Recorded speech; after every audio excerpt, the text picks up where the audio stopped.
안녕하십니까. 교육정책 평가 두 번째입니다. 먼저 것은 피사체가 움직이면서 약간 화질이 달라졌는데 약간 방향을 바꿔봤어요. 잘 계시죠?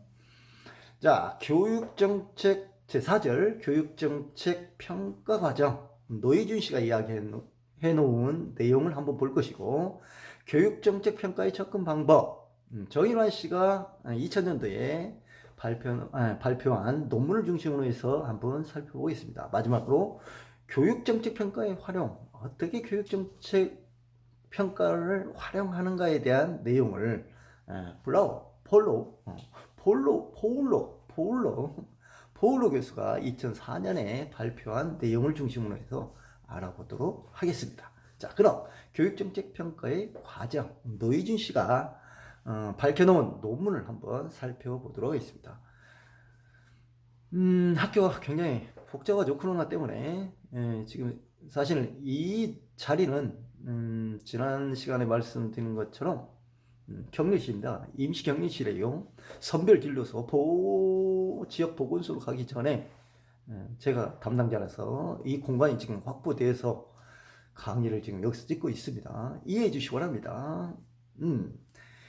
자, 이해 관계자의 식별과 평가 계획의 수립.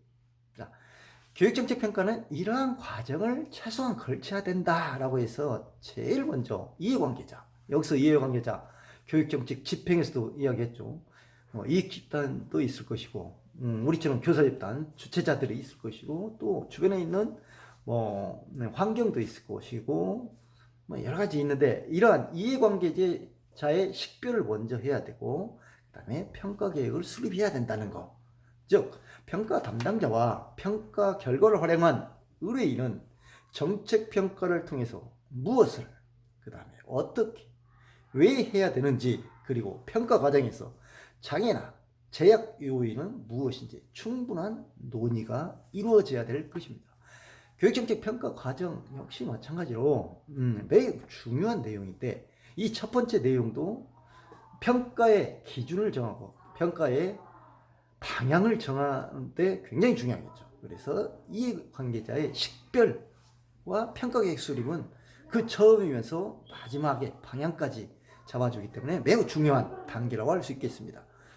두 번째, 프로그램에 대한 기술. 자, 투입되는 자원, 그 다음에 산출물, 고객, 산출 결과를 포함하는 내용에 따라서 프로그램을 기술해야 된다. 자, 여기서 프로그램이라는 것은 교육정책 평가를 하는데 어떻게 할 것인가, 이런 일종의 시나리오, 패러다임을 이야기하겠죠. 세 번째, 정책 지표 및 평가 기준과 평가 방법을 결정해야 되는데, 역시 마찬가지로 평가 기준이 무엇이고, 자, 여기서는 어떤 평가 기준을 보고, 자, 예를 들어서 학생의 행복도를 측정한다. 혁신학교를 추진하면서 학생들이 얼마만큼 학교 생활에 만족했냐, 얼마만큼 행복하냐, 이럴 때는 무엇을 측정할 것인가, 정책 지표와 그다음 평가 기준. 자, 행복한 것이 어떤 것이 행복한 것이냐, 웃는 것이 행복한 것이냐, 아니면 또 다른 어떤 저명한 교수의 행복도 측정 방법에 설 것인가, 이런 것들을 잡아주고 거기에 대해서 평가를 해 나가는 것. 관찰법이냐, 질문지법이냐, 그 다음에 면담법이냐, 이런 것들을 결정하는 것을 우리는 평가 방법 결정 단계라고 할 수 있겠습니다. 네 번째, 자료의 수집과 분석. 굉장히 중요한 내용이죠. 자료를 수집하는데 역시 아까 말씀하신 대로 관찰법, 질문지법, 면담법 등이 있을 것이고, 그 다음에 예를 들어서 주변에 있는 여론조사, 이런 것도 일종의 자료 수집과 분석 방법 중에 하나겠죠. 마지막으로 평가 결과를 제시해 줘야 됩니다. 모든 평가는 보고서로 결과를 말해줍니다. 그 보고서는 제6절에 나와 있는 교육정책 평가의 활용에 반드시 이용이 됩니다.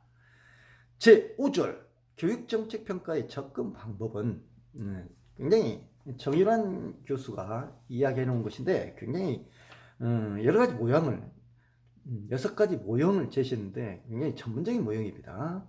여기서 유인물이나 동영상 강의를 대신하기 힘든 내용이기 때문에 유인물로 보고 혹시 심화적으로 아시고 싶은 분들은 따로 알아봤으면 좋겠습니다. 목표 지향평가 모형, 관리 지향평가 모형, 소비자 지향평가 모형, 전문가 지향평가 모형, 상반 접근 평가 모형, 자연주의적 반응적 평가 모형. 이 역시 거기 텍스트 한번 볼까요? 텍스트 1번 목표 지향 평가는 목표의 달성도 측정, 그 다음에 총괄적 평가의 성격, 정책이나 사업이 종료된 후에 실시하는데, 이렇게 목표의 달성도를 측정하는 것, 이것을 목표 지향 평가 모형이라고도 하겠죠. 자, 그 외에 다른 것은 세부적으로 알아보시기 바랍니다. 상당히 죄송합니다. 이렇게 7분, 10분 이내에 정리하다 보니까 또 이런 불필요한 내용도 들어간 것도 좀 이상해요. 어찌됐든 이 동영상을 보는 우리 대학원생들은 굉장히 이해력이 강할 거라 생각하고 진행을 하도록 하겠습니다. 마지막 제6절 교육정책 평가의 활용. 상당히 재밌는 내용이 나옵니다. 교육정책을 어떻게 평가를 했는데 그 평가 결과 보고서를 보고 어떻게 활용할 것인가를 포울러라는 사람이 2004년과 2007년도에 발표를 해놨어요. 참 재밌는 내용이 나옵니다. 첫 번째, 무조치, 방치가 있습니다. 보고서를 받고 이건 의미 없다 라고 정책 이반론자나 정책 평가 주체자들이 그냥 방치하는 수도 있습니다. 그냥 냅두자, 그대로 하자. 이것은 굉장히 비민주적인 평가 활용 방법이겠죠. 그러나 이런 방법이 있다는 겁니다. 무조치, 방치가 있고, 두 번째, 소규모 수정. 그래, 그럼 조금만 수정해보자. 우리가 원하는 방향만 수정하자.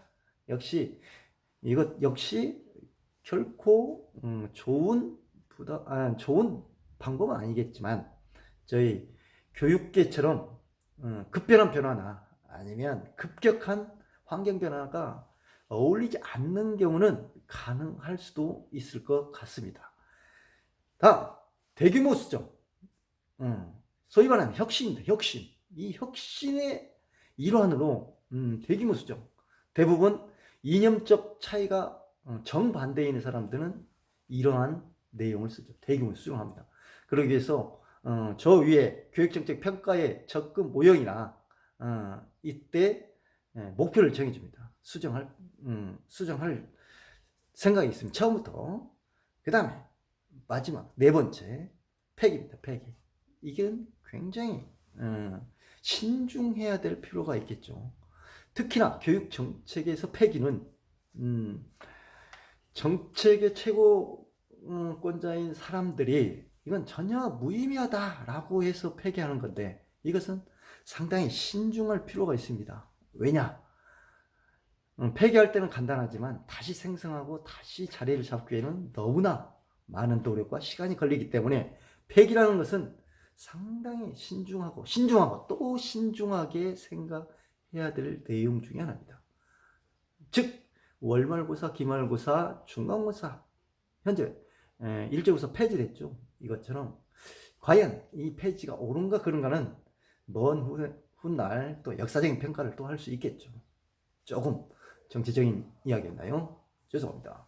자, 여기까지 해서 교육 정책 평가 활용에까지 알아보았습니다. 고맙습니다.